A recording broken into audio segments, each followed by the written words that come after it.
قناة عقار وطبوغرافيا، خطوة بخطوة تفهم العقار، الطبوغرافيا والهندسة بلغة بسيطة ومن الواقع. أنا اشتغلت في مكتب دراسات، شركة دراسات طبوغرافية، وفي مشاريع ديال أراضي وبنايات وتخطيط، وشفت بزاف ديال الناس تيطيحوا في أخطاء بسيطة ولكن كتسبب لهم مشاكل كبيرة.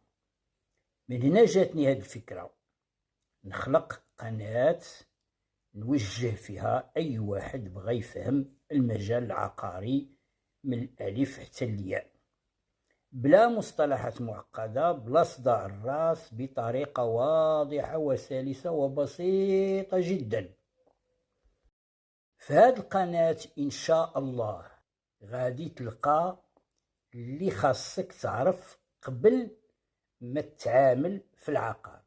شريتي أرض ولا دار، ولا بغيتي تصوب الأوراق، ولا بغيتي المحافظة، ولا بغيتي الوكالة الحضرية، أي حاجة، كيفاش تتعامل مع طبوغراف، شنو هي رخصة البناء، شنو هي شهادة المطابقة، شنو هو التحفيظ، شنو هو التسجيل، إجراءات كلها خطوة بخطوة.